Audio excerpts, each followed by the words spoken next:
Amara disappeared after being abandoned by the millionaire. 7 years later, she returns with Triplets and the secret will.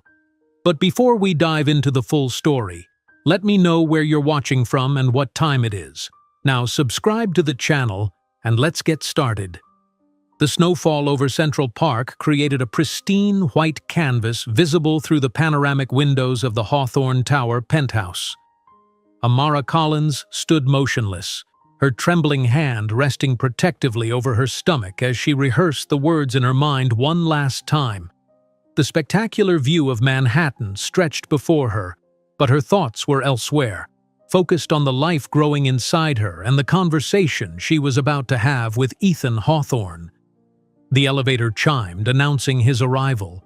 Amara turned, a hopeful smile forming on her lips as Ethan strode in, impeccably dressed in a tailored suit that probably cost more than her monthly salary as a public school literature teacher in the Bronx. "Sorry I'm late," he said, loosening his tie and placing his briefcase on the marble counter. "Board meeting ran longer than expected." He approached her, placing a perfunctory kiss on her cheek. "You said you needed to talk about something important?" Amara nodded, her heart hammering against her ribs. 6 months into their unlikely relationship, the billionaire heir to a real estate empire and the idealistic teacher who'd caught his eye at an educational charity event, and she still sometimes felt like she was dreaming. "Ethan, She took a deep breath. "I'm pregnant." The silence that followed felt like an eternity. Ethan's expression transformed from confusion to disbelief, finally settling on something that made Amara's stomach knot: dismay. "A pregnancy? Now?" His voice echoed through the luxurious apartment. "This can't be happening, Amara. This wasn't in our plans." "I know it's unexpected," she said, reaching for his hand, which he subtly withdrew. "But I thought—" "How far along?" he interrupted, his voice now clinical, detached. 3 months. Ethan ran a hand through his perfectly styled hair, pacing toward the floor-to-ceiling windows. 3 months, he repeated, as if calculating something. Then, with a businesslike efficiency that chilled her, he walked to his laptop on the coffee table and opened it. "We can solve this. I know a discreet clinic in the Upper East Side." The words hit Amara like a physical blow. "Solve this? Ethan, I'm talking about our child." He looked up, and something in his eyes changed, hardened. "Be realistic, Amara. Do you really think you have a place in my life, in the society I live in?" Before she could respond, the private elevator doors slid open again. Harrison Hawthorne, the patriarch of the dynasty and chairman of Hawthorne Enterprises, strode in with purposeful steps. His impeccable suit matched his expression of disdain as his eyes landed on Amara. "So the rumors are true," Harrison said, examining Amara as if appraising a low-value property. "My son and heir involved with a public school teacher." "Father, I was handling this," Ethan said, standing straighter, evidently not with the necessary efficiency. Harrison reached into his suit's inner pocket and pulled out a checkbook. "Miss Collins, I understand you're in a delicate situation. Let me help you." The check he slid across the coffee table had more zeros than Amara would earn in 5 years of teaching. "To discreetly take care of this inconvenience," Harrison explained with a cold smile, "and to ensure you understand how our world works." Amara's hands were shaking, but her voice was steadier than she expected. "I don't want your money," Harrison laughed, the sound devoid of any warmth. "Everyone has a price. Yours is just lower than we imagined." It was then that Ethan, the man who had whispered promises of eternal love in her ear just weeks before, delivered the final blow. "My family is right, Amara. You would never be accepted in our social circle. A public school teacher from the Bronx has no place among the Hawthornes of Manhattan." Those words cut deeper than any blade could. "You're too ordinary, Amara. Without the shine, without the connections we need. You would leave me, stagnant, ordinary, insufficient." The words hammered in her mind as she descended in the service elevator, as Harrison had kindly suggested to avoid the main lobby. Her voluminous curls hid the tears marking her cinnamon-colored skin.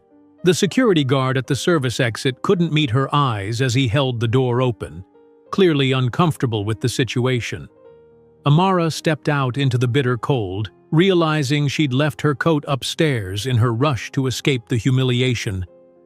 Snow fell silently on her shoulders as she stood momentarily paralyzed, the full weight of what had just happened crashing down on her. The next few weeks were a nightmare. Rejected by Ethan, who had blocked her number, and ignored by the Hawthorne Tower security when she attempted to speak with him again, Amara faced the brutal reality of being an abandoned pregnant woman in one of the most expensive cities in the world. Her tiny Bronx apartment now felt like a prison of uncertainties. Her teacher's salary barely covered the rent, let alone the costs of a baby. When the first ultrasound revealed not one but 3 heartbeats, Amara cried for hours, not from despair but from knowing she was now fighting for 4 lives. "We'll be okay," she whispered to her growing belly in the darkness of her bedroom, though the stack of bills on her kitchen counter suggested otherwise. To survive, she began tutoring after school hours and on weekends. She woke up at 5 in the morning to work at a coffee shop before heading to school. At night, exhausted, she organized educational materials online that she sold to other teachers for modest sums. Her phone vibrated with a text message from one of her students, reminding her of their tutoring session tomorrow. The contrast between the care she showed for her students and the cold rejection from Ethan was stark and painful. 6 months after the abandonment, swollen with triplets and struggling to stay on her feet through full school days, Amara was called into the principal's office. "We're concerned about your capacity to fulfill your duties in your condition," the principal said, avoiding eye contact. "Perhaps a leave of absence would be best." It was a dismissal dressed as concern. Without her job, Amara lost her health insurance when she needed it most. With rent overdue and medical bills mounting, she found herself temporarily living on her friend Zoe's couch. Zoe, a nurse at Harlem Hospital, worked double shifts to help cover expenses. "You can stay as long as you need," Zoe insisted, though her 1-bedroom apartment was barely big enough for herself. It was during a sleepless night, feeling the babies moving in her womb, that determination crystallized in Amara's soul. She opened her worn laptop and began typing a business plan. Her years developing digital teaching materials had revealed a gap in the market: accessible educational technology for low-income communities. "You won't be defined by his abandonment," she whispered to her belly. "You'll be defined by the strength I found because of him." The next morning, with deep circles under her eyes but a renewed gleam in them, Amara sent her business plan to 20 startup incubators. 19 refused. The 20th, a program for minority entrepreneurs in social technology, offered her an interview. At 38 weeks pregnant, Amara presented her vision to a panel of investors. 2 hours later, she went straight to the hospital where she gave birth to 3 identical boys: Tyler, Thomas, and Theo Collins. As she held her sons for the first time, looking at their faces that so resembled the man who had rejected them, Amara made a solemn promise. "One day, when you're old enough to understand, I'll tell you how your father deemed us insufficient, and then we'll show the world just how completely wrong he was." That lonely, cold night, Amara couldn't imagine that the baby in her womb would not be just one, but 3 children who would one day walk the corridors of power in Manhattan with a legacy far greater than the Hawthorne name could ever provide. 1 month after being thrown out of Ethan Hawthorne's life, Amara Collins sat alone in the waiting room of a community clinic in the Bronx, surrounded by expectant couples holding hands and sharing whispered excitement. The plastic chair dug uncomfortably into her back as she flipped through a dog-eared parenting magazine, trying to ignore the sidelong glances from those who noticed she had no partner beside her. "Collins? Amara Collins?" A nurse in faded scrubs called from the doorway. Amara followed her down a narrow hallway to a small examination room. The ultrasound technician, a woman with kind eyes and gray-streaked hair, squirted cold gel onto Amara's still flat abdomen. "First pregnancy?" she asked, moving the wand in practiced circles.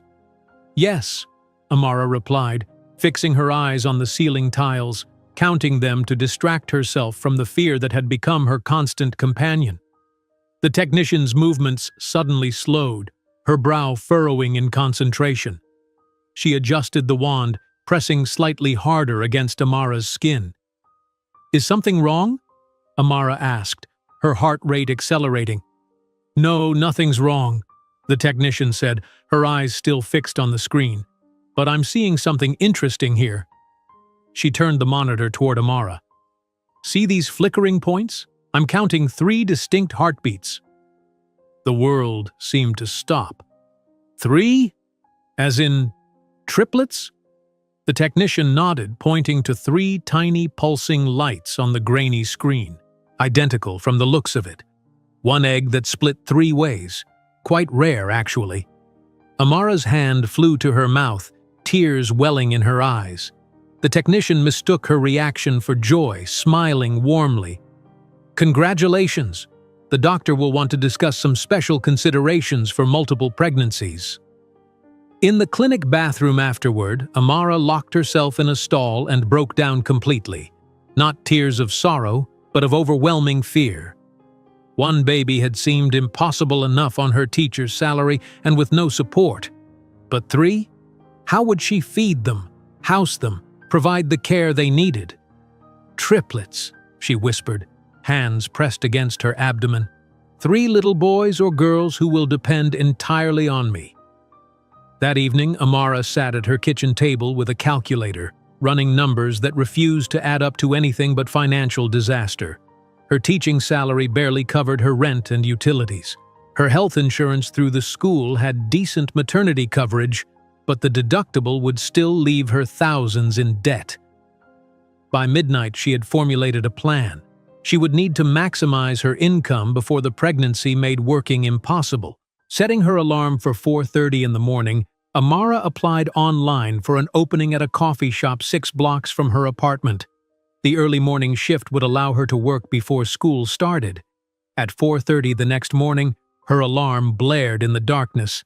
Morning sickness hit her immediately as she sat up. After emptying what little was in her stomach, Amara dragged herself to the shower, the reality of her new life settling heavily on her shoulders. By 5, she was behind the counter at Morning Brew, learning the complicated coffee orders of Wall Street types who barely looked at her face. By 7:30, she had changed into professional clothes in the coffee shop bathroom and was heading to her classroom. By 3 in the afternoon, when her students left, she was fighting to keep her eyes open. By 4, she was tutoring the child of wealthy parents who paid $40 an hour for her expertise. By 8, she was home creating digital curriculum materials that she sold on an educational marketplace online. By 9, she collapsed into bed only to start again 4 hours later. Weeks turned into months. Amara's belly grew at an alarming rate, the triplets demanding space her small frame struggled to provide.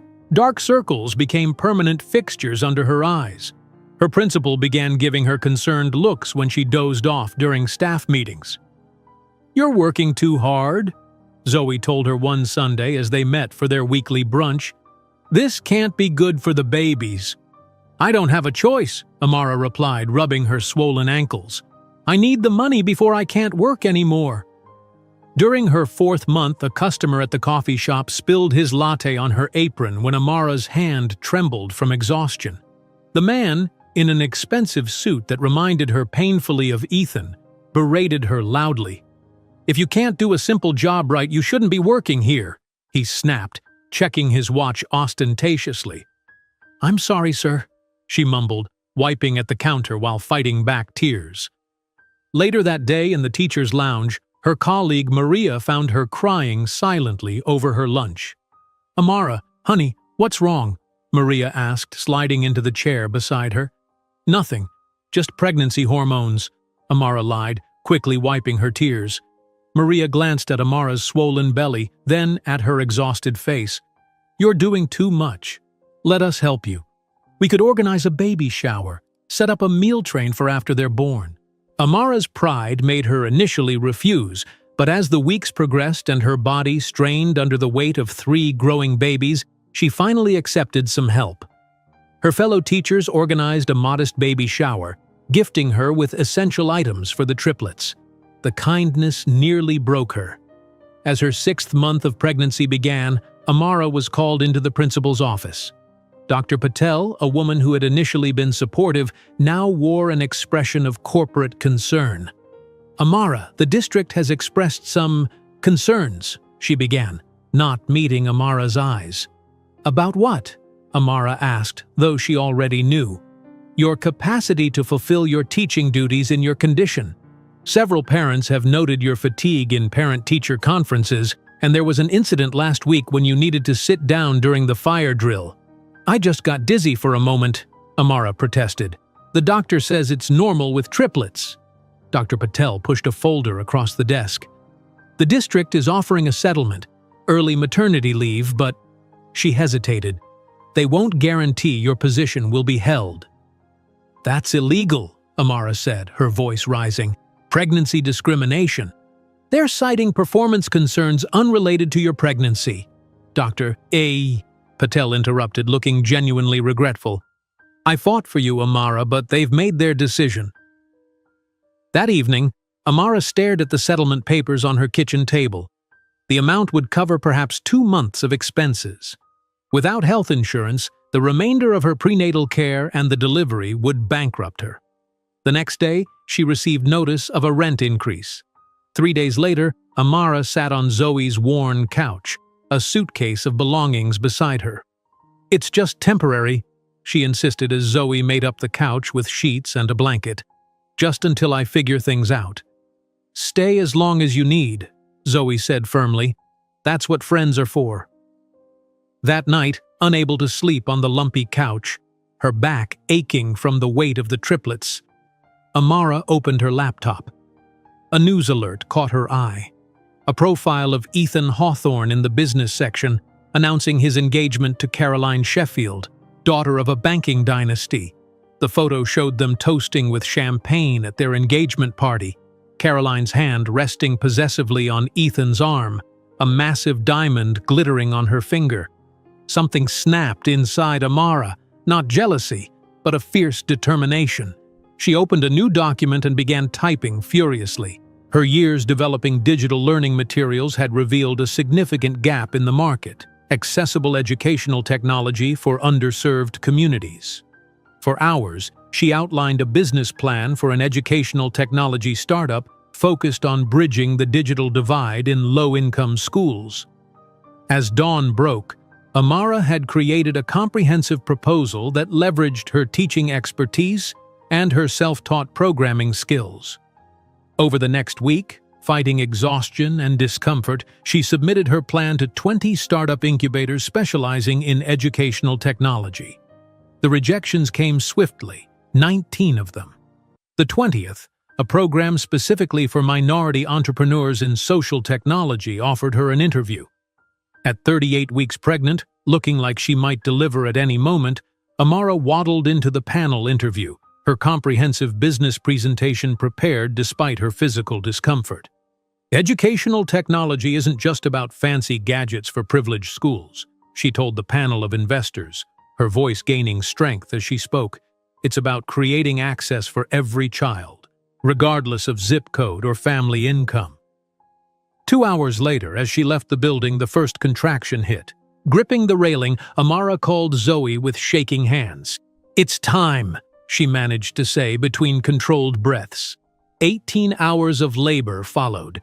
With no family and only Zoe by her side, Amara brought 3 identical boys into the world: Tyler, Thomas, and Theo Collins.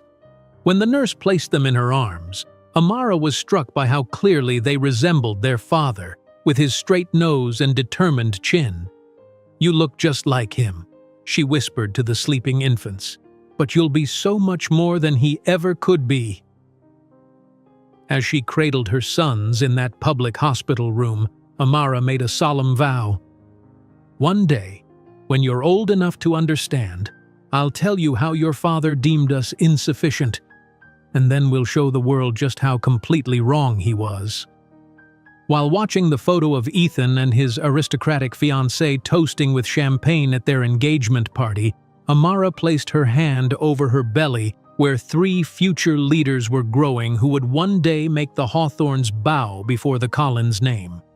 The steady beeping of monitors in the maternity ward provided a rhythmic backdrop as Amara gazed at her 3 newborn sons sleeping in their hospital bassinets. Their tiny faces, so similar yet each with subtle differences she was already beginning to recognize, bore unmistakable traces of Ethan Hawthorne. The straight line of their noses, the determined set of their small chins. These were not her features. "They're beautiful," Zoe whispered, entering the room with a cup of tepid hospital coffee. "Have you decided on names?" Amara nodded, her throat tight with emotion. "Tyler, Thomas, and Theo Collins." "Not Hawthorne?" Zoe asked cautiously. "Never," Amara replied, her voice gaining strength. "They'll make their own name in this world." 3 days later, Amara was discharged with her triplets. The taxi ride to Zoe's cramped apartment was a study in logistics. 3 infant carriers barely fitting in the back seat, the driver glancing nervously in the rearview mirror each time one of the babies fussed. Reality hit hard that first night. While Zoe was working a night shift at the hospital, Amara faced the overwhelming task of caring for 3 newborns alone. When one stopped crying, another started. When she finally got 2 sleeping, the 3rd needed changing. By morning, she sat on the edge of Zoe's sofa bed, tears streaming down her face, 3 hours of fragmented sleep making the room spin around her. "I can't do this," she whispered, then immediately hated herself for the thought.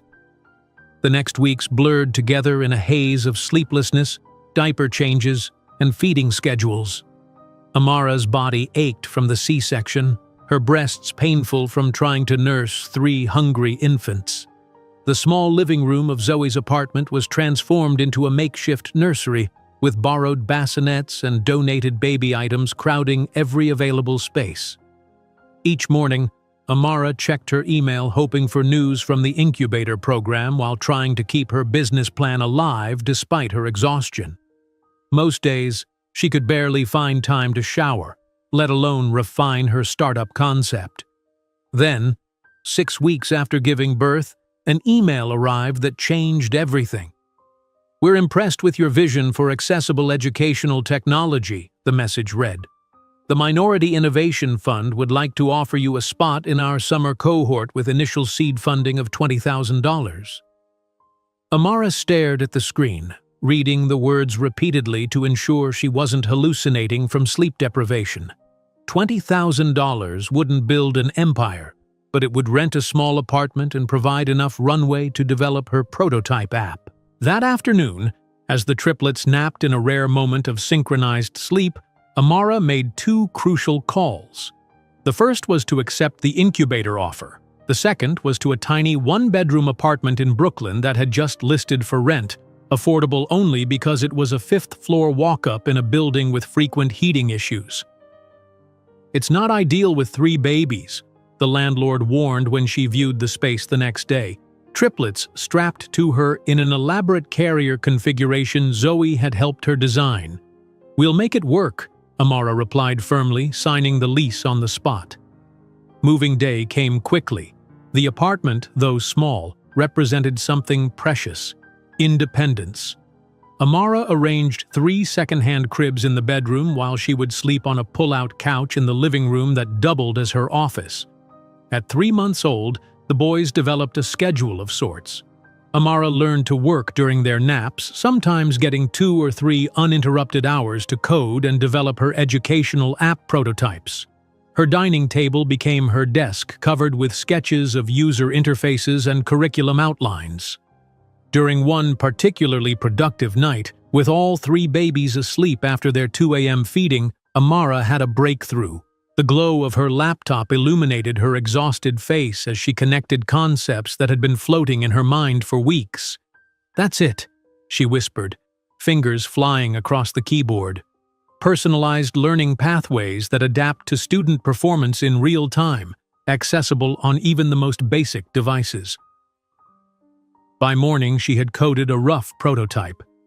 As the sun rose, casting long shadows across her makeshift workspace, Tyler began to cry, followed quickly by Thomas and Theo.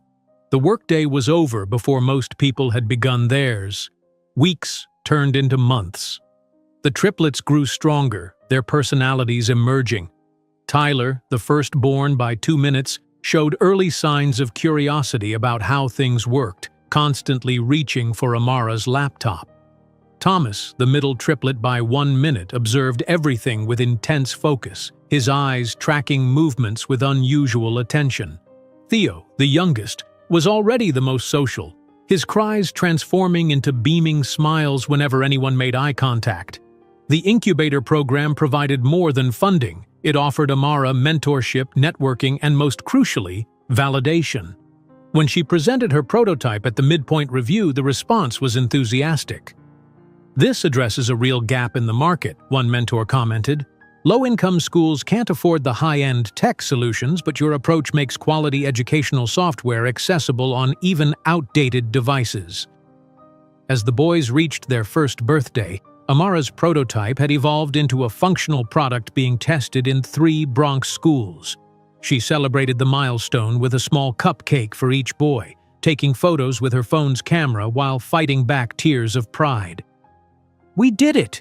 she told the boys as they smeared frosting across their identical faces. "1 year down and we're still standing." The next significant breakthrough came unexpectedly. During a routine demonstration at an educational conference, Amara's software caught the attention of a representative from the Global Health Initiative. "Have you considered adapting this platform for health education in underserved communities?" the woman asked, inspecting the user interface. The adaptive learning algorithms could be powerful tools for basic medical training in areas without doctors. Amara hadn't considered this application, but the idea ignited something in her. Over the next month, she developed a prototype that used the same core technology to create a diagnostic tool for communities without access to specialists. The triplets, now toddling around her small apartment, occasionally pressed random keys on her laptop when she wasn't looking, once accidentally improving a line of code she'd been struggling with. The meeting with the Global Health Initiative was scheduled at their Manhattan offices, a sleek building that reminded Amara painfully of the Hawthorne Tower. With no childcare options, she had no choice but to bring the triplets, now 18 months old. "I apologize for bringing my sons," she said as she entered the conference room, 3 toddlers strapped into a triple stroller. "Our childcare fell through." The executives exchanged glances, but the woman who had approached her at the conference smiled. "No apologies needed. Let's see this medical adaptation." What could have been a disaster became a turning point. While Amara presented her software, the triplets played quietly with educational toys she'd designed herself. When Thomas started fussing midway through, she smoothly lifted him onto her hip without breaking her explanation of the diagnostic algorithms. When Tyler reached for a water glass, she intercepted his hand while answering a technical question. "That was impressive," the CEO said after her presentation. "Both the software and how you manage 3 toddlers while delivering a flawless pitch." 2 weeks later, the Global Health Initiative offered Amara $500,000 in funding to develop her medical diagnostic platform for global deployment. The amount was staggering, enough to hire staff, rent a proper office, and move to a 2-bedroom apartment in a safer neighborhood. The night after signing the contract, Amara sat on the floor of her apartment watching her sons sleep in their cribs. Each boy had grown so much in 18 months, their features becoming more defined, more reminiscent of their father. "You'll never know what it's like to be deemed unworthy," she whispered to their sleeping forms. "You'll never know rejection the way I did. I'll build something so magnificent that the name Collins will open doors that Hawthorne never could." In that modest Brooklyn apartment, surrounded by dreams coded into algorithms and embodied in 3 sleeping toddlers, Amara Collins laid the foundation for what would become a technological empire. The path ahead remained daunting, but the first crucial steps had been taken. In that hospital room, holding her 3 newborn sons for the first time, Amara could never have imagined that in 15 years she would be leading a billion-dollar technology company, about to come face-to-face with the man who had once considered her a disposable mistake in his life. The pale glow of the laptop screen illuminated Amara's exhausted face as her fingers flew across the keyboard. It was 3 in the morning, and the tiny Brooklyn apartment was finally silent. In the corner of the living room that doubled as her workspace, 3 cribs were arranged in a tight semicircle, each containing a sleeping 3-year-old boy. The soft sound of their synchronized breathing provided a rhythmic backdrop to the clicking of keys. "Just one more algorithm," Amara whispered to herself, rubbing her eyes. The educational app she was developing needed to be ready for demonstration at a school district meeting tomorrow. A small whimper came from one of the cribs. Amara froze, holding her breath. After 5 seconds of silence, she exhaled slowly and returned to her code. These precious hours when the triplets slept were her only opportunity to build what she had begun calling Collins Educational Tech in her business plan. The sudden wail from Tyler's crib signaled the end of her productive time. Within seconds, as if connected by some invisible triplet bond, Thomas and Theo joined the chorus. Amara closed her laptop with a sigh and stood, her back protesting after hours hunched over the screen. "Coming, my loves," she said, moving to the cribs where 3 identical faces, tear-streaked and demanding attention, looked up at her. 4 hours later, Amara sat at her makeshift desk, hair hastily pulled into a bun, attempting to conduct a video conference with a potential investor while the triplets played with blocks on the floor beside her. She had positioned her laptop carefully so that the camera showed only a blank wall behind her, creating the illusion of professionalism. As you can see from the user engagement metrics, schools implementing our pilot program have seen a 15% increase in math proficiency scores, she explained, maintaining eye contact with the camera while silently sliding a fallen block back to Thomas with her foot. The investor, a middle-aged man with skeptical eyes, nodded. "And your team consists of—" A crash interrupted his question as Tyler knocked over the tower Theo had been building. The resulting wail was impossible to ignore. "I apologize," Amara said smoothly, unmuting herself after quickly addressing the situation. "My development team is working remotely today." It wasn't entirely a lie. She was the development team, and she was indeed working remotely from traditional office space. After the call ended, without a commitment, Amara collapsed onto the floor alongside her sons. "What do you think, boys? Should mommy keep trying to convince people with money that her ideas are worth investing in?" Tyler looked up from the tablet she'd given him to distract him. At 3 years old, he was already showing an intuitive understanding of technology that amazed her. As she watched, he navigated through the interface of the educational game she'd designed, finding a bug she hadn't noticed. "Look at that," she murmured, leaning closer. "Tyler, you just found something mommy missed." She quickly made a note in her phone to fix the coding error later. Across the room, Thomas was methodically arranging his toys by color and size, his brow furrowed in concentration. He had already demonstrated an almost uncanny ability to recognize patterns, sorting his cereal by shape before eating it, organizing his books by height on the small shelf beside his crib. Meanwhile, Theo had wandered to the door where Mrs. Santiago, their elderly neighbor who occasionally watched the boys, had appeared for her regular Tuesday afternoon visit. "Hello, handsome boy," Mrs. Santiago cooed as Theo beamed up at her, already understanding at his young age how to charm adults with his smile. "Thank you so much for watching them," Amara said, gathering her materials for an educational technology conference downtown. "I should be back by 6. "Take your time," Mrs. Santiago replied, already being led by the hand by Theo toward his favorite books. These muchachos are good company. The conference center was crowded with educators and tech professionals. Amara felt acutely aware of her appearance. The only formal shoes she owned had a small hole developing in the sole, carefully positioned under the hem of her one professional skirt. She had thrifted the blouse the week before, spending precious dollars from her tight budget on maintaining a professional appearance. Her presentation was scheduled for the afternoon session. As she set up her laptop, checking connections and rehearsing key points in her mind, Amara noticed several attendees from major educational technology companies in the audience. This was her chance to be noticed. Educational technology shouldn't be a luxury, she began, her voice stronger than she felt. Our platform is designed to run on even the most basic devices, making quality interactive learning accessible to schools with limited technology budgets. The presentation went well, with several principals approaching her afterward for demonstrations.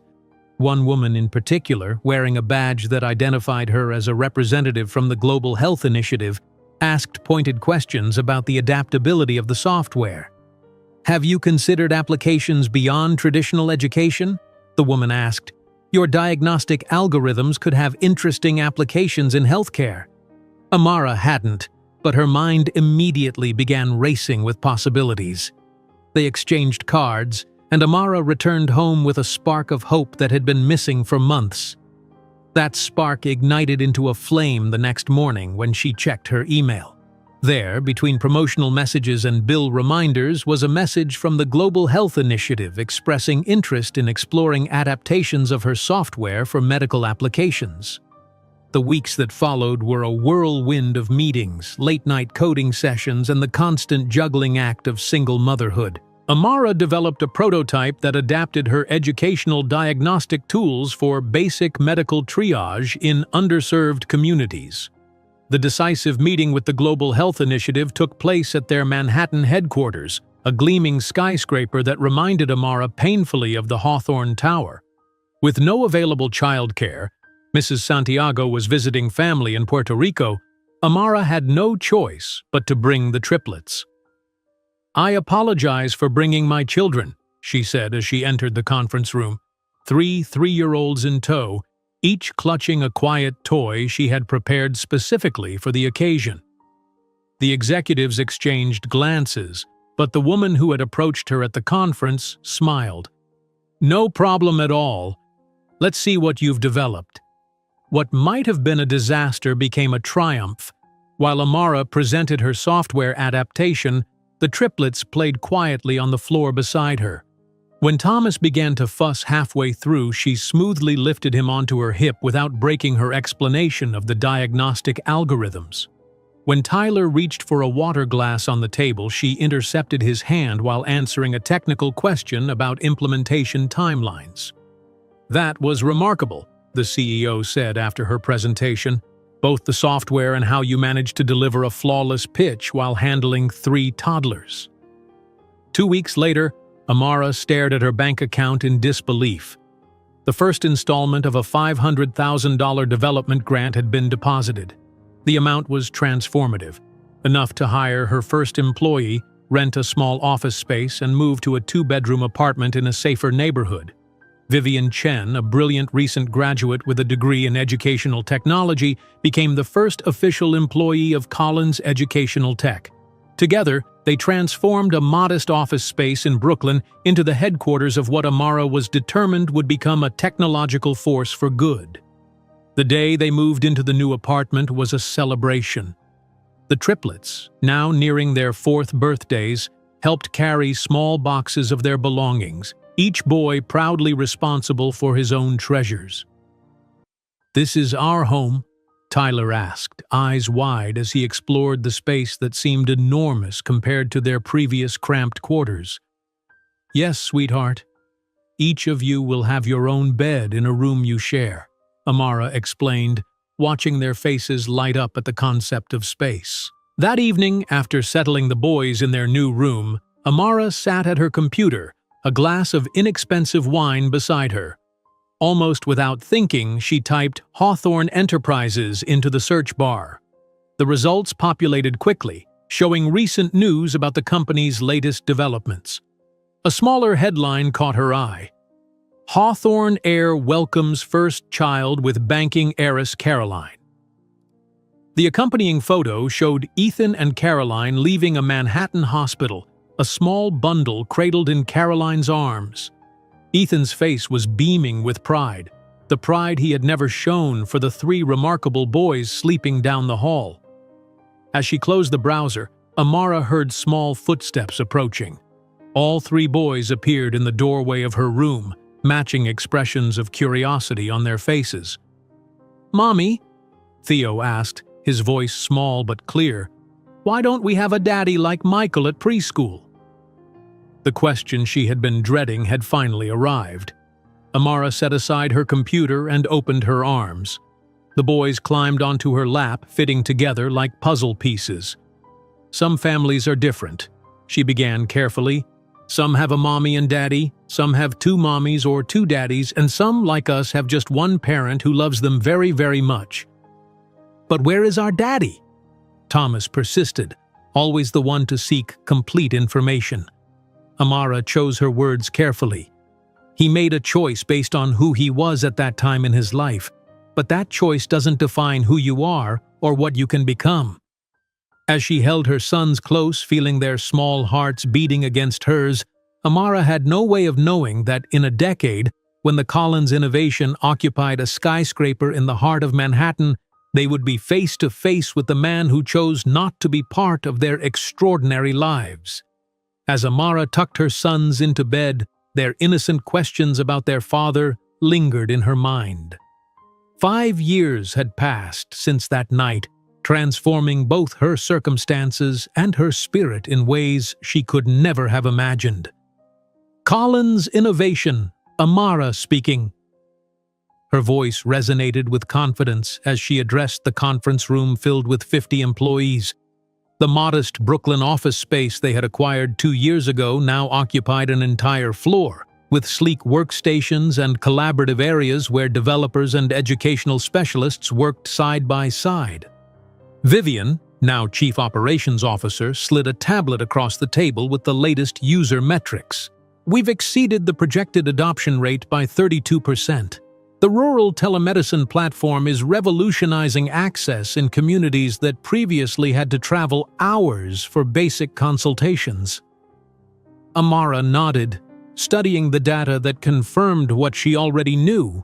Her vision was changing lives.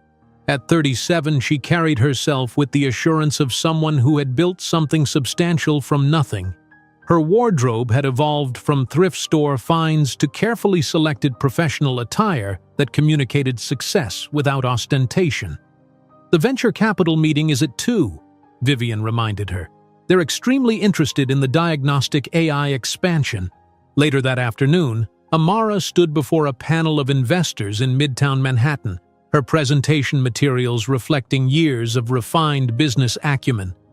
What began as educational software has evolved into a comprehensive platform that bridges critical gaps in both learning and healthcare access, she explained, navigating through slides showing the impressive growth trajectory. "Our telemedicine interface has reduced diagnostic delays by 70% in pilot communities." The lead investor, a woman with shrewd eyes and 3 decades of tech investment experience, leaned forward. "Your valuation projections seem ambitious. 50 million by year-end?" Amara smiled confidently. "Those are conservative estimates based on current adoption rates. We're not just creating technology, we're creating access where none existed before." 2 hours later, walking back to the office with Vivian, Amara allowed herself a moment of elation. 20 million in funding, we can expand internationally now. "And move into that office space in Chelsea we've been eyeing," Vivian added, scrolling through property listings on her phone. "First things first," Amara replied, checking her watch. "I need to get to the boys' school. Thomas has his science fair presentation in 30 minutes." At the Excelsior Academy for Gifted Children, 10-year-old Thomas Collins stood beside his project display, articulating complex statistical analyses with remarkable clarity.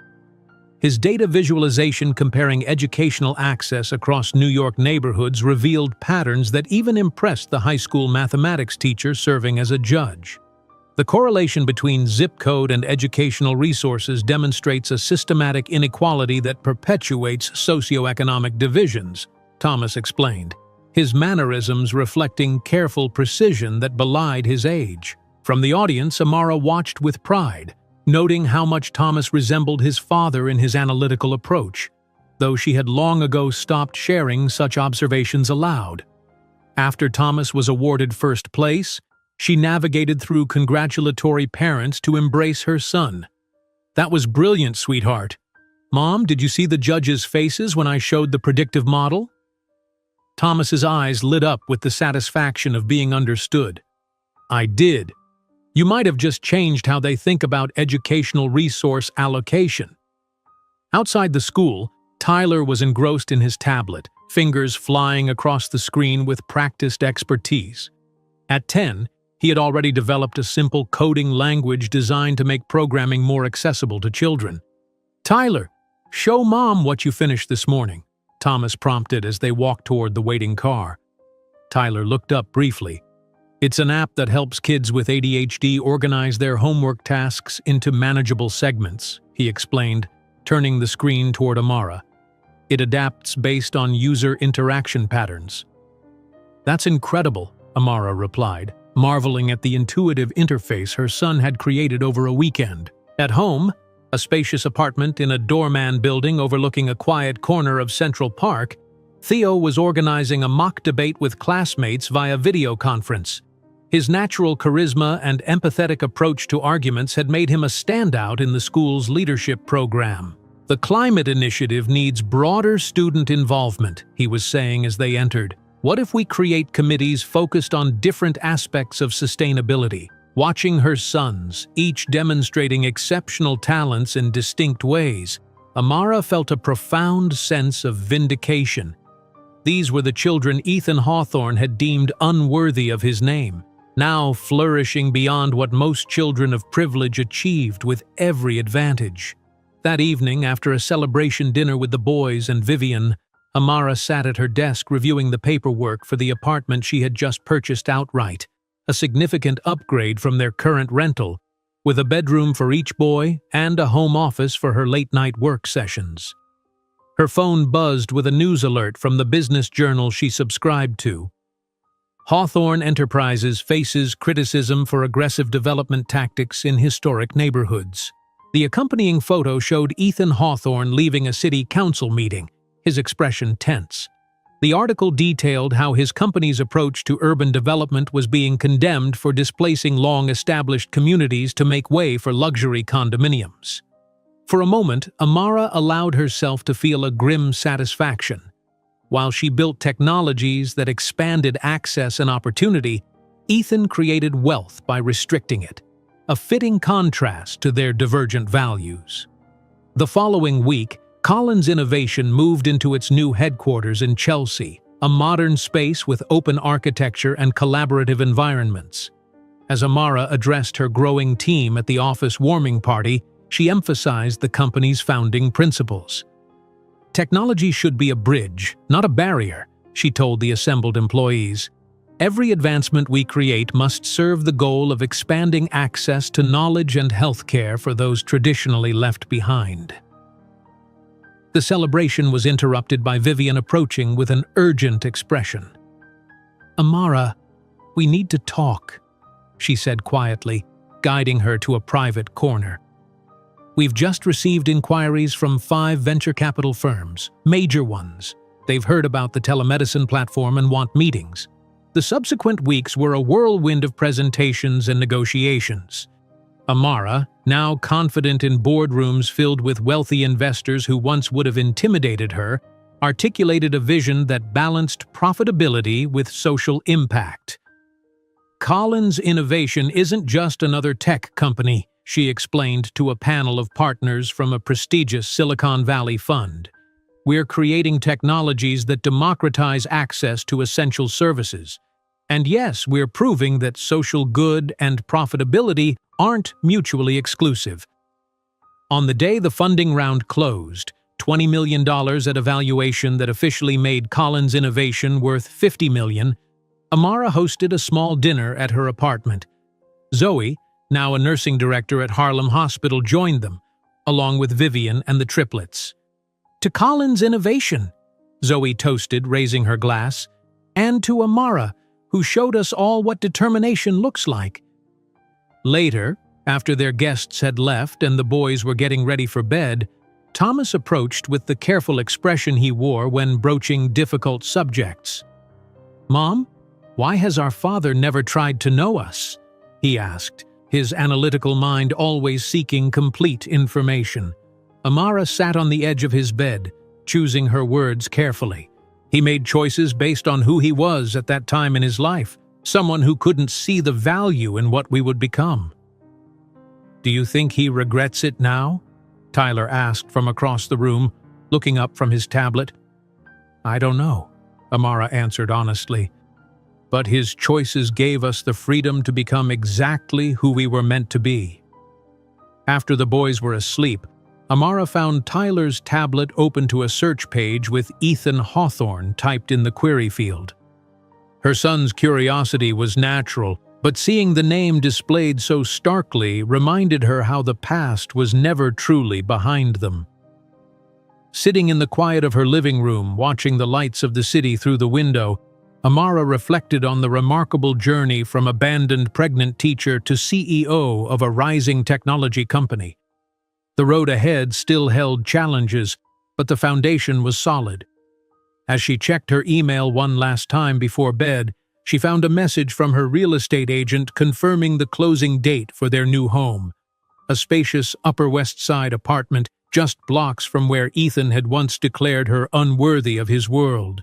While contemplating the success of her growing company and the extraordinary development of her sons, Amara didn't realize that in Manhattan, Harrison Hawthorne had suffered a fatal stroke, putting Ethan in complete control of the family empire and accelerating the path to an inevitable confrontation between their two worlds.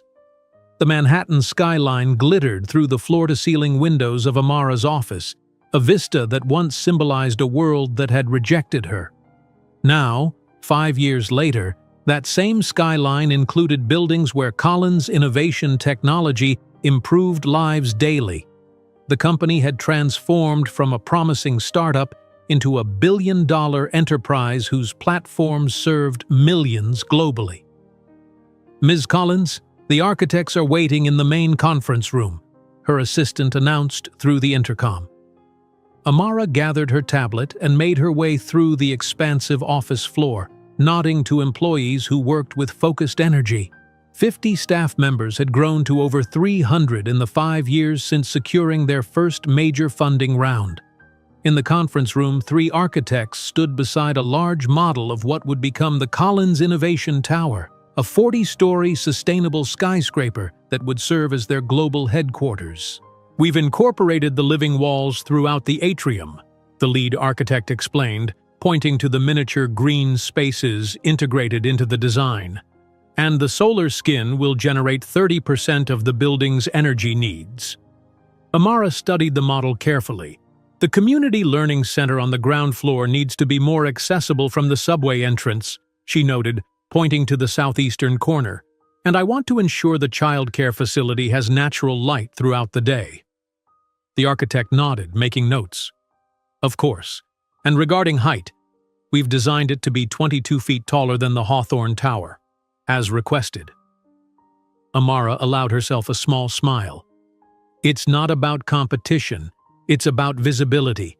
When people see our building, I want them to see our values literally reaching higher." Later that afternoon, Amara slipped into the back of a packed auditorium at the annual Technology for Humanity conference. On stage, 15-year-old Tyler Collins was presenting his latest accessibility application. "Dyslexia affects up to 20% of the population," Tyler explained with the confidence of someone twice his age. "But traditional educational approaches often fail these students. This app uses adaptive algorithms to present text in ways that work with different neural processing patterns rather than against them. Pride swelled in Amara's chest as she watched her son field complex questions from industry experts with thoughtful, articulate responses. His dark hair and strong jawline increasingly resembled Ethan's, but his compassionate approach to technology was entirely his own. That evening, as Amara prepared dinner in their Upper West Side penthouse, Thomas burst through the door waving an envelope. "It came!" he exclaimed, his usual analytical composure broken by excitement. "Harvard's early admission program!" Amara wiped her hands on a kitchen towel, heart racing. "Open it!" Thomas carefully slit the envelope and unfolded the letter, his eyes scanning quickly. "I got in! Full academic scholarship to their advanced mathematics program." Amara embraced him tightly, remembering nights of tutoring him at their kitchen table in Brooklyn, teaching advanced concepts while balancing two other toddlers. Now her 15-year-old son had earned admission to an Ivy League university while still in high school. "Your hard work made this happen," she said, holding his face between her hands. "I'm so proud of you." Theo arrived home an hour later, energized from leading his school's volunteer initiative in a Bronx neighborhood not unlike where Amara had once taught. "Mom, you should have seen it," he said, helping set the table for dinner. "We organized 50 students to renovate the community center. The local council wants me to present our model to other schools in the district."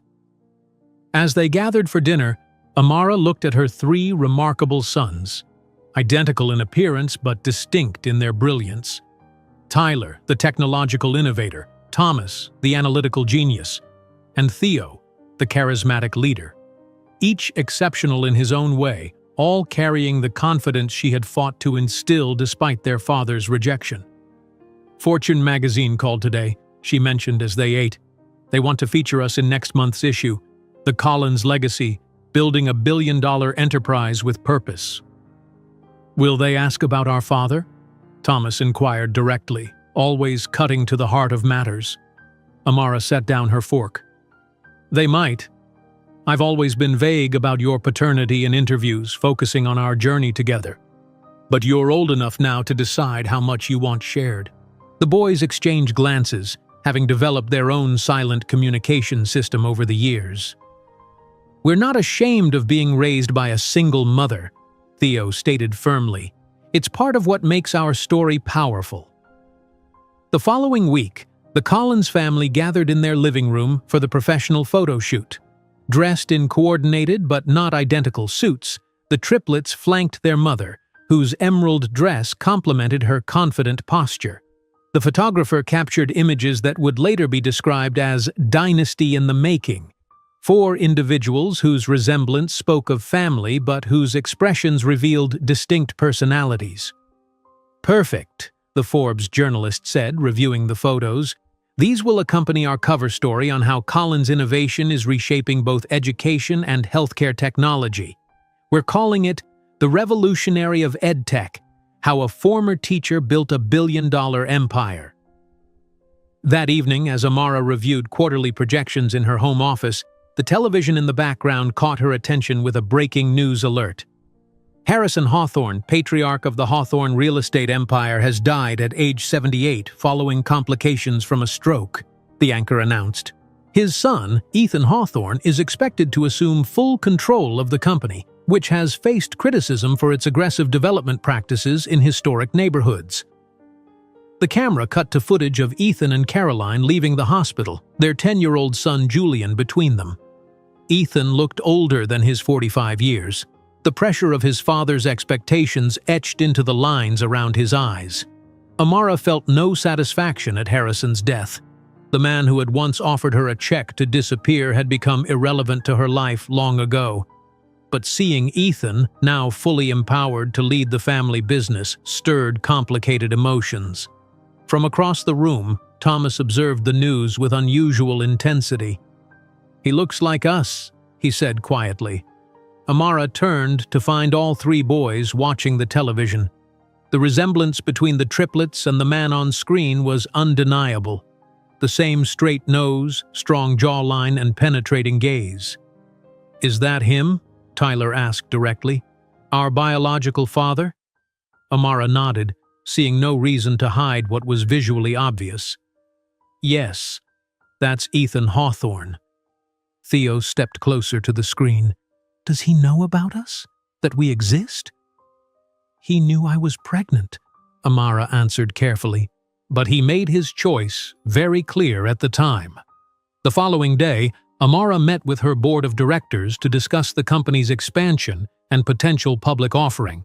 The mood was celebratory, as financial projections were presented showing Collins Innovation valued at $3.5 billion, more than double the worth of Hawthorne Enterprises. "We've received an invitation for you and your executive team to attend the annual Health Innovation Gala at the Metropolitan Opera House," Vivian mentioned as the meeting concluded. "It's the premier networking event in the healthcare technology sector." "Who's sponsoring it this year?" Amara asked, reviewing the invitation.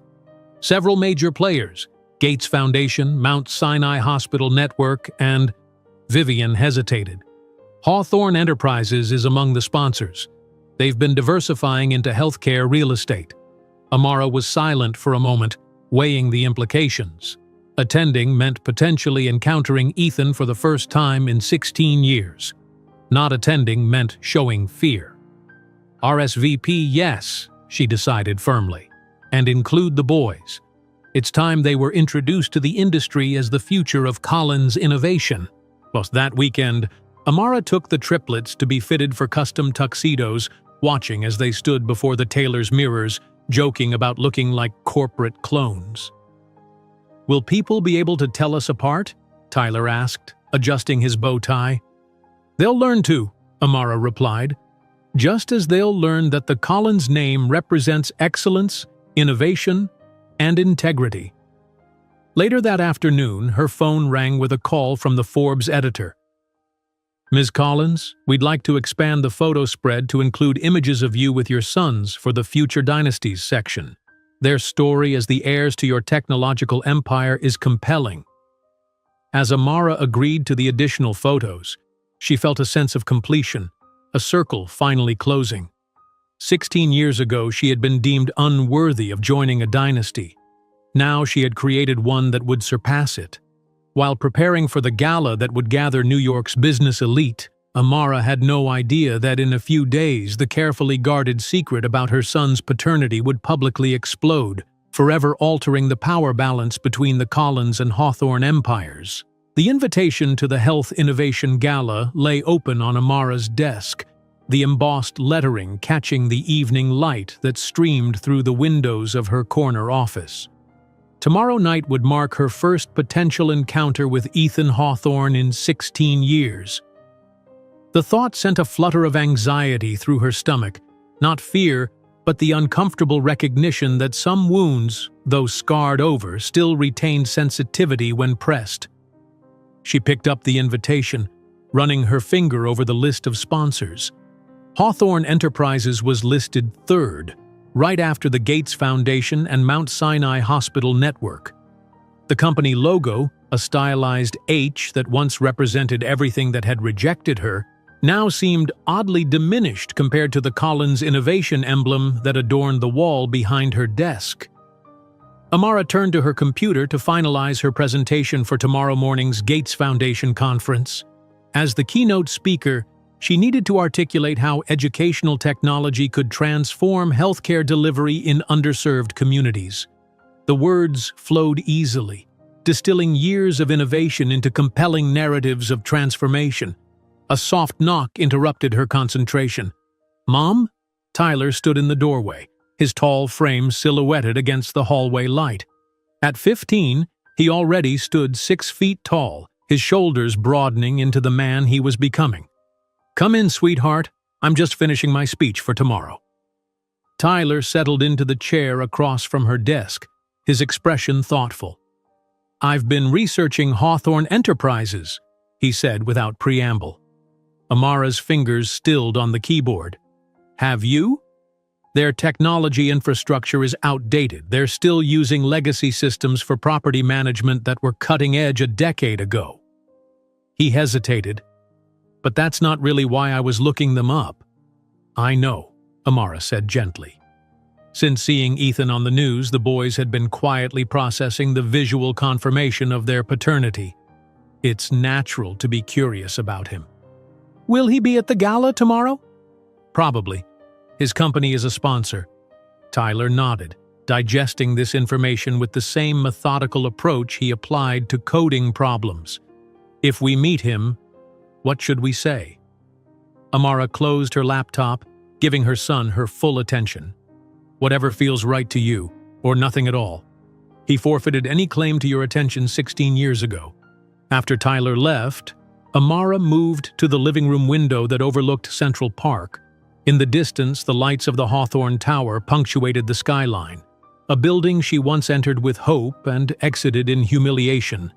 Now, her own company's new headquarters would soon rise higher, built on principles directly opposed to the Hawthorne legacy of exclusivity. Her phone buzzed with a text from Vivian. Reminder, Forbes photographer arriving at 8 tomorrow for family portraits before your conference speech. Amara replied with a thumb-up emoji, then opened her closet to select her outfit for the next day's events. Her fingers trailed over designer dresses that now filled her wardrobe, a far cry from the threadbare teaching clothes she once wore.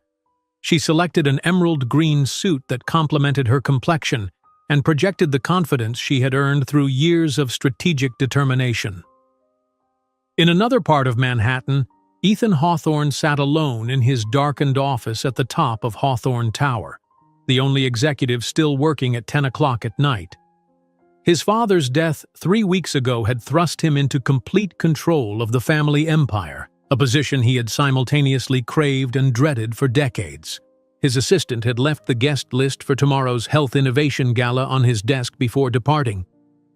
Ethan skimmed it absently until a name caught his eye, circled in red ink by someone in the events department: Collins Innovation. Something about the name triggered a distant memory. Ethan opened his laptop and typed Collins Innovation into the search bar. The results populated immediately. A technology company valued at over $3 billion, specializing in educational and medical technology platforms that served communities globally. And there, staring back at him from the company's leadership page, was a face he hadn't seen in 16 years. Older now, more refined, radiating confidence and success. Amara Collins, founder and CEO. Ethan felt a cold weight settle in his stomach as fragmented memories from that winter day resurfaced. A pregnant woman, his father's cold intervention, a check pushed across a coffee table, words he had spoken that he couldn't now remember precisely, but knew were cruel. Still working? The babysitter said you didn't come say goodnight to Julian. Ethan looked up to find Caroline standing in his office doorway, her expression a familiar mixture of disapproval and resignation. In the 12 years of their marriage, that expression had become increasingly common. Sorry, I got caught up in preparations for tomorrow's gala, he replied, subtly angling his laptop screen away from her view. Caroline moved into the office, her Louboutins clicking on the hardwood floor. You look like you've seen a ghost. What's wrong? Nothing, just tired. He closed the laptop quickly, but not before Caroline caught a glimpse of the screen. Collins Innovation. Aren't they that educational technology company that's been making headlines? Her perfectly manicured nail tapped the closed laptop. Why do you look so disturbed? It's nothing important, just a startup that's growing rapidly. Ethan stood abruptly, gathering his suit jacket. Let's go home. Caroline studied him with the shrewd assessment that had made her father's banking dynasty successful for generations. You're hiding something. You've been distant since your father's funeral, but this is different. I'm just adjusting to the full weight of running the company. Ethan deflected, guiding her toward the door. Let's not discuss business tonight. Back in their Upper East Side penthouse while Caroline prepared for bed, Ethan stepped onto the terrace that offered a panoramic view of the city. The familiar landscape of buildings that had always represented his family's power and influence now seemed to contain hidden threats, including a woman he had once dismissed as inconsequential who had built something remarkable in his shadow. Had those children, her pregnancy, come to term?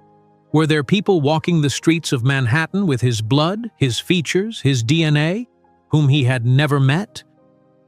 The thought unsettled him deeply, creating ripples through the carefully controlled narrative of his life. Across the city, on a terrace facing the opposite direction, Amara stood wrapped in a light cashmere shawl against the spring evening chill. Her thoughts drifted to the impending gala, mentally preparing herself for the possibility of coming face to face with Ethan after all these years. "We're ready for whatever happens," she whispered to the glittering skyline. The words were not bravado, but a statement of fact, forged through 16 years of building strength from what was meant to break her. The next morning brought a flurry of activity to the Collins household. The Forbes photographer arrived promptly at 8, setting up equipment in their sun-drenched living room while the triplets dressed in coordinated but not identical suits. "Mom, is my tie straight?" Theo asked, adjusting the Windsor knot with practiced fingers. "Perfect," Amara replied, straightening his collar. "You all look incredibly handsome." The photo session captured the family in various poses, professional portraits for the business section and more casual shots showing their close-knit dynamic. The photographer's assistant couldn't help commenting on how striking the boys were, their features a perfect blend of Amara's warmth and something distinctly aristocratic in their bone structure. After the photographer left, Amara prepared to leave for her conference speech.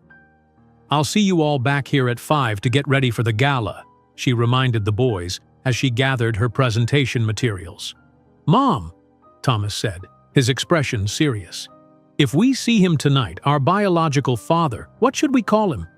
Amara paused, considering the question carefully. "You don't need to call him anything if you don't want to interact, but if you do, Mr. Hawthorne would be appropriate. Remember, biology doesn't make someone a father." With a reassuring smile, she kissed each of her sons goodbye and headed to the conference where she would deliver a speech that would further cement her reputation as a visionary in technological innovation. While Manhattan slept between its gleaming skyscrapers, two formidable forces were preparing for an encounter that would reveal truths buried for 16 years. Truths that would change the destiny of 2 dynasties and 3 young men who never knew they carried the legacy of 2 colliding worlds. The Metropolitan Opera House stood resplendent against the Manhattan skyline, its grand facade illuminated by strategically placed spotlights that emphasized its classical architecture.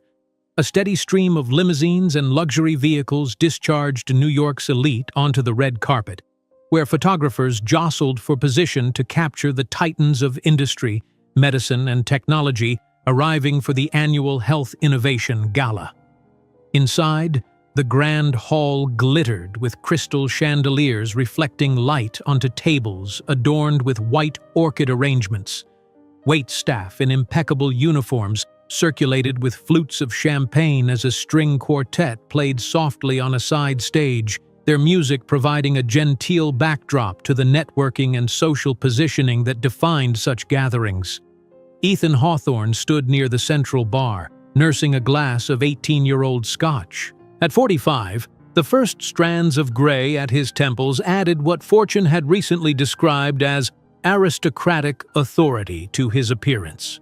His custom tuxedo fit his frame perfectly, a frame that had thickened slightly with age but retained the confident posture of a man born to wealth and power. The Vandermeer Foundation just pledged $50 million to the Children's Hospital expansion, Caroline was saying to the chief surgeon of New York Presbyterian, her animated gestures causing the diamonds on her wrist to catch the light. "We should really connect with them before—" Her words died as she noticed her husband's expression. Ethan had gone pale, his gaze fixed on the entrance to the grand hall. The scotch in his hand trembled slightly, amber liquid lapping at the crystal edges of his tumbler. Amara Collins entered the Metropolitan Opera House like a queen returning to claim her throne. Her emerald silk gown cascaded around her figure in liquid elegance, the color a striking complement to her warm, brown skin. Her natural curls, once stuffed hastily under a knit hat during her teaching days, were now styled in a sophisticated arrangement that framed her face perfectly. Diamond studs, not borrowed but purchased with her own success, glinted at her ears. But it wasn't Amara's transformation alone that had rendered Ethan speechless. Following her into the hall were three young men in perfectly tailored tuxedos, moving with the easy confidence of those who had never been told they didn't belong.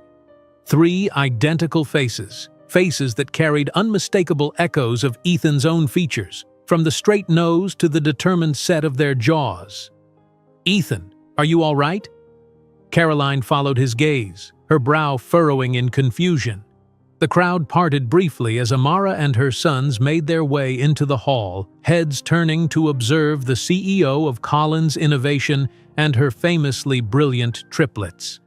Murmurs rippled through the gathering, admiration for the technology visionary who had revolutionized educational access, speculation about the futures of the three extraordinary young men accompanying her. Thomas, always the most observant of the triplets, was the first to spot Ethan across the room. His eyes, identical to his father's, narrowed slightly as recognition dawned. He leaned toward his mother, whispering something in her ear. Amara turned her head with deliberate casualness, her gaze finally meeting Ethan's across the crowded room. For a moment that seemed to stretch into eternity, they regarded each other, she with calm assessment, he with stunned disbelief. There was no hatred in her expression, no bitterness, only the cool appraisal of someone evaluating a mildly interesting specimen. "Mom, that man is staring at you," Theo commented, his protective instinct immediately engaging. "It's just someone I knew a long time ago," Amara replied with studied nonchalance. "Nothing to worry about." The gala proceeded through its scheduled events. Cocktails gave way to a seated dinner with guests finding their assigned tables marked by elegant calligraphed cards. By some cosmic joke, or perhaps deliberate mischief from the event organizers, the Collins and Hawthorne parties were seated at tables diagonal from each other, close enough for occasional eye contact, but far enough to avoid immediate conversation. Throughout the appetizer course, Ethan found his attention repeatedly drawn to the Collins table, where the triplets engaged confidently with the medical directors and tech investors seated with them. One of them, Ethan couldn't yet tell which, was explaining something with animated gestures that reminded Ethan painfully of his own father's mannerisms during business presentations. "You've barely touched your food," Caroline observed, her voice tight with growing suspicion. "And you haven't stopped looking at that woman and her sons." Before Ethan could formulate a response, the master of ceremonies approached the podium, tapping the microphone for attention. "Ladies and gentlemen, before our main course, I'd like to recognize the generous sponsors who have made tonight's gala possible." The spotlight shifted as he continued. "Would the representatives from our platinum-level sponsors please join me on stage for recognition?" Amara rose gracefully from her seat, smoothing her gown as she made her way toward the stage. Moments later, Ethan found himself being nudged by Caroline. "That's your cue," she hissed. "Hawthorne Enterprises. Go!" The stage felt impossibly small as Ethan stood just feet away from Amara, both facing the audience of New York's elite. The master of ceremonies introduced each sponsor representative with glowing accolades, and Ms. Amara Collins, founder and CEO of Collins Innovation, whose revolutionary medical diagnostic platforms have brought specialized healthcare to over 2 million people in underserved communities worldwide. The applause for Amara was noticeably more enthusiastic than it had been for the previous sponsors, a fact that wasn't lost on Ethan. "Mr. Hawthorne, a pleasure to see you again after so many years," Amara said with a polite smile as the photographer gestured for the sponsors to move closer together for a group photo. "Amara, I had no idea you would be here. You look different." The words felt inadequate the moment they left his mouth. Different from when you had me escorted down the service elevator for not being worthy of your family name. Yes, I imagine I do. Her voice remained conversational, her smile fixed for the cameras. The photographer asked them to move closer together. Ethan hesitantly placed his hand on the small of Amara's back for the photo, feeling her stiffen at his touch. "Those young men at your table, are they—" He couldn't finish the question. "Your sons?" "Yes. Tyler has your stubbornness. Thomas inherited your aptitude for numbers, and Theo has your charisma, fortunately without the cowardice." The words landed with surgical precision, leaving Ethan speechless as the flashbulbs popped around them. When they returned to their respective tables, Caroline's expression had transformed from suspicion to dawning horror, as she looked from the triplets to her husband's face and back again, connecting dots that were becoming painfully obvious. During the charity auction that followed dinner, the tension escalated when both Ethan and Amara bid on the same lot, a 2-week mentorship program in Silicon Valley for young tech prodigies. $300,000, Ethan offered, looking directly at Amara across the room. $500,000, she countered without hesitation. $750,000, he increased, determination hardening his features. $1 million, Amara declared calmly, prompting shocked applause from the crowd. "My sons would greatly enjoy the experience." The response publicly humiliated Ethan, making clear that the power dynamic between them had undergone a seismic shift. To compound his discomfort, Tyler was called to the stage moments later to receive a Youth Innovation Award for his dyslexia assistance application. "I'd like to thank my mother," the young man said into the microphone, his poise remarkable for his age, "who taught me that innovation without purpose is just technology, but innovation with compassion can change the world." The crowd applauded enthusiastically, clearly impressed by the articulate young man. Caroline stared from Tyler to her husband with growing comprehension and horror, her champagne glass frozen halfway to her lips. When dinner concluded and guests moved to the cocktail area for networking, Ethan found Amara alone near the bar, waiting for a drink. "We need to talk," he insisted, his voice low and urgent. "I don't see what about," she replied, accepting a glass of sparkling water with lemon from the bartender. "About my sons, Amara. Sons you've hidden from me for 15 years. Her laugh was genuine, though devoid of humor. "Hidden? You have a curious definition of that word. Which part of expelling a pregnant woman from your life suggests you would have wanted to be informed about the children's development?" "I was young, immature. I let my father influence me. It was a terrible mistake. A mistake that cost your sons a father," she responded, maintaining her composure. "But don't worry, Ethan. They didn't miss you. They're doing exceptionally well without you." Caroline approached at that moment, her eyes wide with realization. "You're the woman from Ethan's past," she said, looking toward the triplets conversing with executives across the room. "And those are—" "Yes, Mrs. Hawthorne, those are the Hawthorne heirs your husband rejected." The growing tension attracted curious glances. Among them was a Wall Street Journal reporter who approached, sensing a story. "Mrs. Collins, Mr. Hawthorne, may I ask a few questions about your philanthropic partnership?" "There is no partnership," Amara replied with a polite smile. "Just an interesting case of intersecting paths. Mr. Hawthorne and I knew each other many years ago, before Collins Innovation, when I was just a public school teacher." "And before your sons, I presume?" the journalist asked innocently. "Actually," said Amara, looking directly at Ethan, "Mr. Hawthorne is my son's biological father, though he's never played that role. A fascinating story about how rejecting someone can be the best thing that person can experience. My sons and I built our empire precisely because we had to prove our worth without the Hawthorne name." The silence that followed was deafening. Caroline's expression was one of absolute horror. The reporter looked like he'd won the Pulitzer Prize in advance. And Ethan, the powerful, confident Ethan Hawthorne, appeared as a man watching his reputation disintegrate in real time. "If you'll excuse me, I promised my sons we'd leave early. Thomas has a mathematics competition tomorrow." As she walked away, Amara felt not vindictive satisfaction, but release. The truth she had kept private for years was now in the air, like an exorcism of old pain.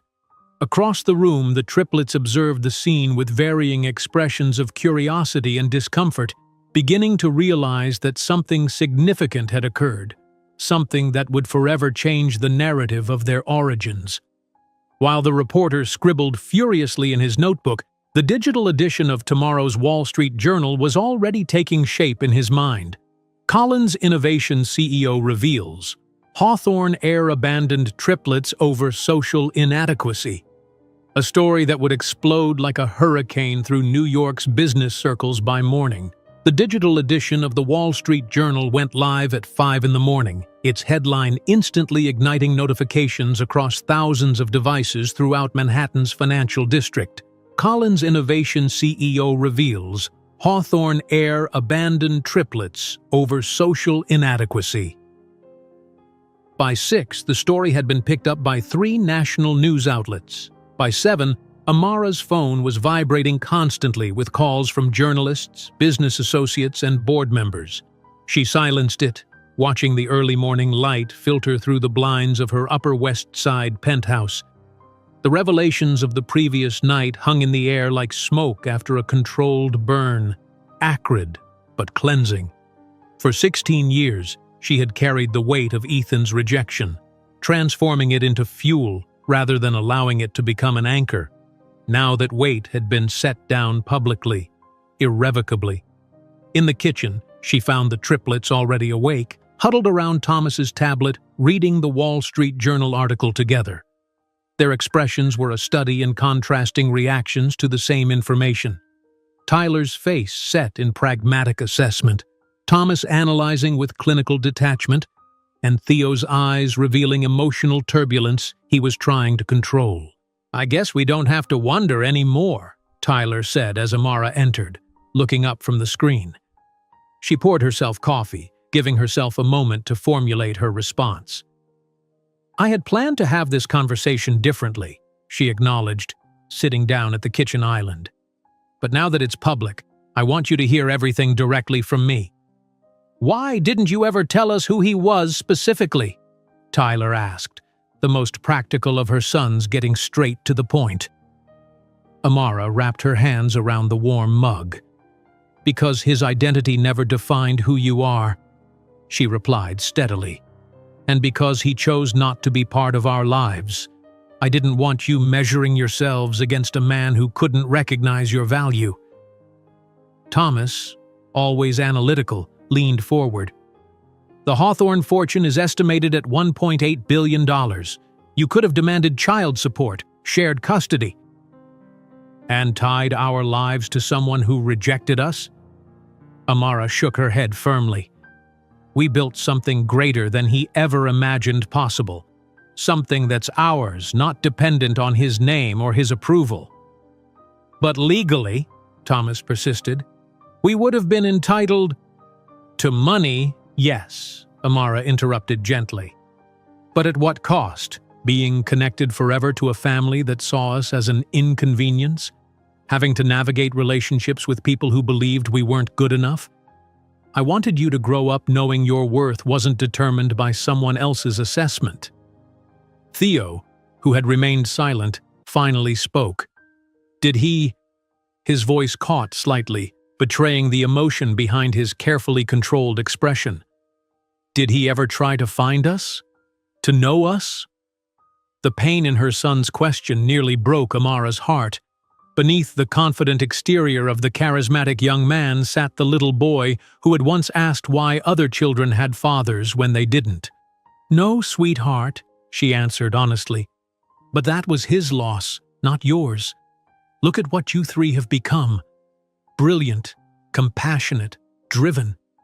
He missed knowing extraordinary young men." Across town, the atmosphere in the Hawthorne penthouse was apocalyptic.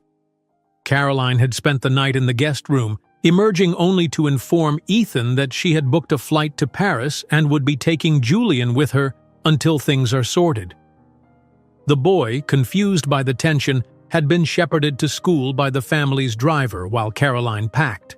16 years, she hissed as she threw designer clothes into a Vuitton suitcase. 16 years we've been together and you never once mentioned you had 3 other sons. I didn't know they existed, Ethan protested weakly, standing in the doorway of the guest room. Caroline laughed bitterly. The article says she was pregnant when you ended things. You knew a child existed, or children, as it turned out. My father handled it. I was young, Caroline. I made a terrible mistake. One that's now plastered across every business publication in the country, she snapped, zipping the suitcase closed with furious finality. The board is calling an emergency meeting. Your phone has been ringing non-stop. This isn't just a personal scandal, Ethan. It's a corporate crisis. She wasn't wrong.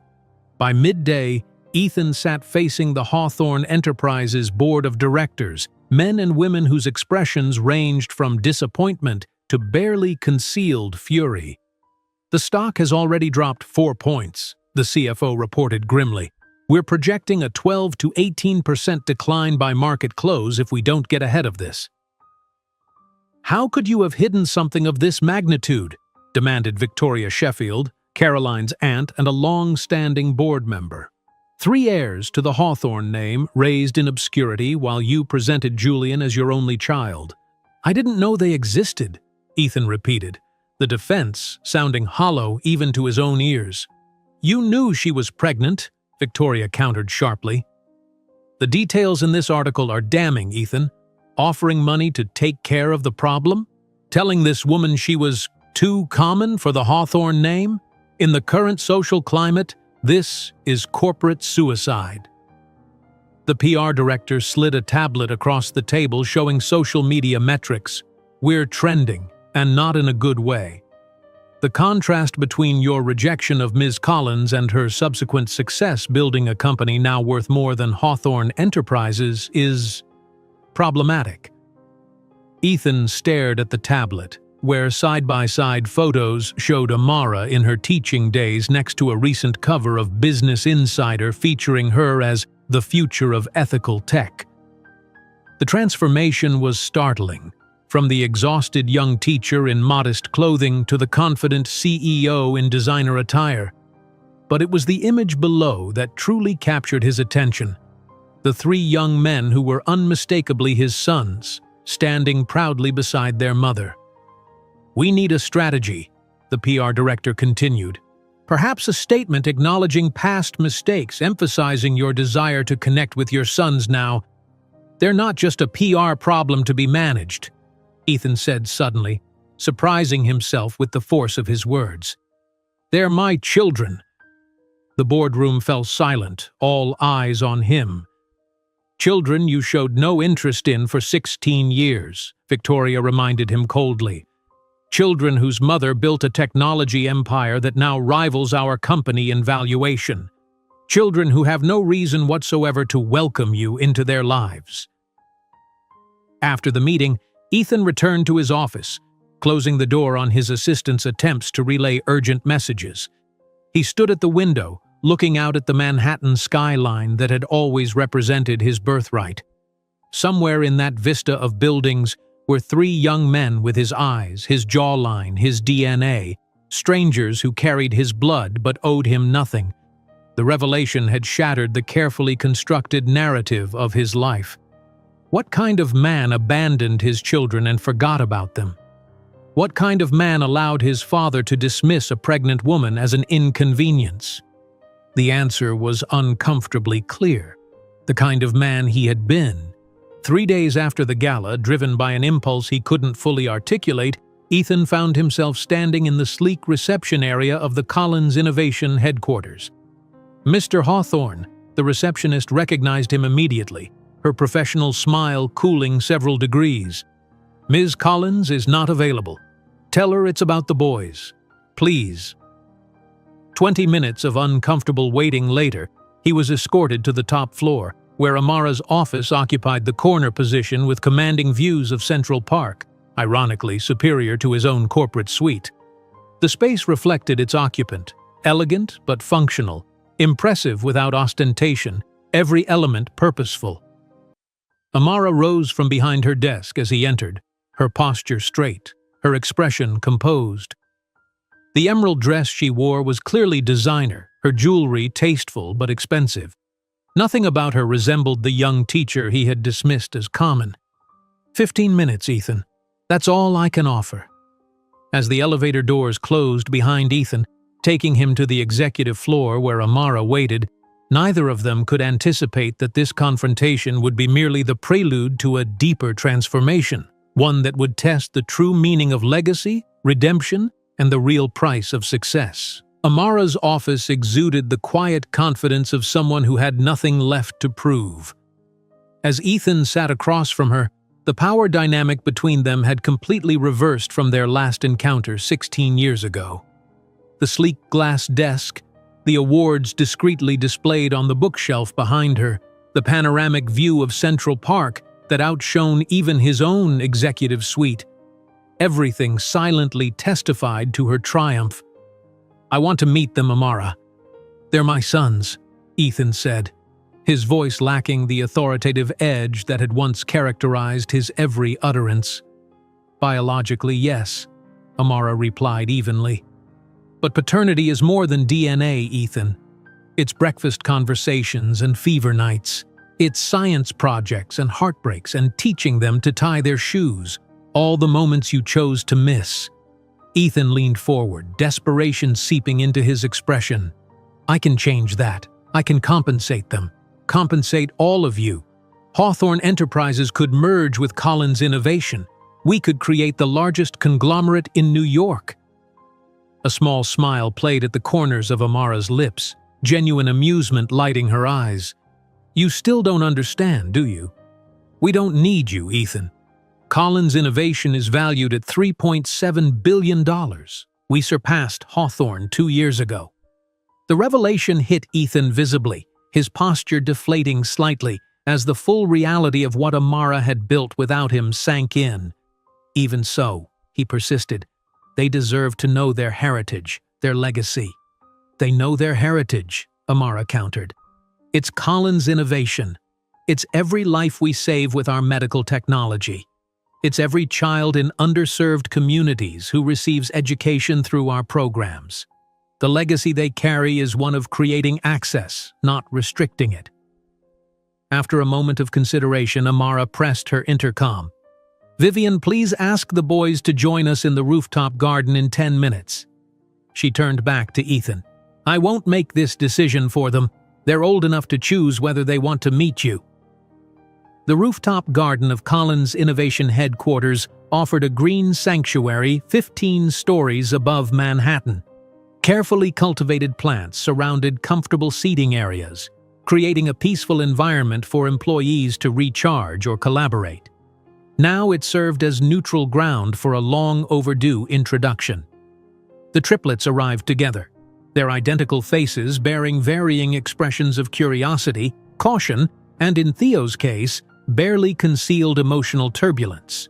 They stood tall in their tailored school uniforms, looking more like young executives than teenagers. "Boys," Amara said gently, "this is Ethan Hawthorne, your biological father." An uncomfortable silence stretched between them. The 4 Hawthorne men, 1 who had claimed the name and 3 who had never been offered it, regarded each other with the careful assessment of strangers discovering unexpected connections. Tyler was the first to break the silence. "Why now? After 16 years?" The directness of the question left no room for evasion. Ethan cleared his throat, finding himself uncharacteristically uncertain. "I made the greatest mistake of my life," he admitted finally. "And I only realized it when I saw what I had lost." "You didn't lose anything," Thomas corrected coldly, his analytical mind immediately identifying the logical flaw. "To lose something, you need to first possess it. You abdicated." The clinical precision of the rebuke left Ethan momentarily speechless. These weren't children seeking a father's approval. They were young men who had already defined themselves without him. "We've read the article," Theo said, his voice quieter than his brother's. "Is it true that you called our mother too ordinary for your world?" Ethan flinched at having his past words reflected back to him. "I was a different person then," he began, then stopped himself. "No, that's not fair. I was the same person, just showing my true character in a moment of pressure. Yes, I said those things. I can't deny it." "You said she would make you stagnant," Thomas continued, his memory for detail proving uncomfortably precise. Ironic, considering Collins' innovation has outperformed Hawthorne Enterprises consistently for the past 5 years. The conversation continued for nearly an hour, not hostile but far from warm. The triplets asked pointed questions about his reasoning, his choices, and occasionally about medical history and genetic traits. They were polite but distant, curious but guarded. Ethan found himself increasingly awed by their articulateness, their confidence, and the unmistakable moral center that Amara had instilled in them. As the meeting drew to a close, Theo, always the most emotionally intuitive, asked the question that cut to the heart of the matter. "Did you ever think about us? Throughout the years?" Honesty was the only viable option. "No," Ethan admitted, watching pain flash briefly across Theo's expressive face. "I completely blocked it out. It was easier to pretend there were no consequences to my actions." The silence that followed carried the weight of 16 years of absence. In the weeks that followed, while the media storm gradually subsided, profound transformations occurred on both sides. Caroline's divorce proceedings were discreetly announced through a press release, citing irreconcilable differences. Hawthorne Enterprises' stock dropped 18% as investors questioned the character of its leadership. And in a twist that financial analysts called karmic market correction, Collins Innovation received record-breaking partnership offers, buoyed by the inspiring story of its founder. On a crisp autumn afternoon, Amara met Ethan at a quiet cafe in Greenwich Village, neutral territory for what she intended to be their final private conversation about the past. "The boys have agreed to monthly dinners," she informed him, stirring her tea methodically. "Don't promise what you can't deliver, Ethan. They don't need more disappointments." "Thank you," he replied, the gratitude genuine. "You've built something extraordinary, Amara, something I wouldn't have been capable of imagining that night." "That's the point you never understood," she responded softly. "I didn't build all this to prove something to you. I built it because it was who I always was, someone capable of vision and impact regardless of your name or approval." As she left the cafe, Amara felt a weight of decades finally dissipate. There were no more ghosts to exorcise, no vindication to seek. Only the bright future she had constructed on her own terms. On the Manhattan horizon, the new Collins Innovation skyscraper was beginning to take shape. Taller than the Hawthorne Tower, more sustainable, more innovative. Not as an act of revenge, but as living proof that rejection can be the greatest catalyst for greatness. That evening, in her apartment overlooking the city that once made her feel small, Amara embraced her 3 sons, the true empire she had built. Tyler showed her the code for his new project. Thomas shared his early acceptance letter to Harvard, and Theo talked about his vision for expanding the scholarship programs of their family foundation. Revenge would have been an empty victory. But this life, rich in purpose, abundant in love, built on the foundations of her own vision, this was the true victory, one that no one could ever diminish or take from her. As Manhattan's lights glittered on the horizon, Amara Collins finally understood the complete truth. Sometimes being rejected is just the universe removing you from a place where you weren't meant to flourish, to plant you exactly where you were meant to grow and become monumental. If you enjoyed today's video, I'm sure you'll love the next one. Don't waste time. Just click on the screen.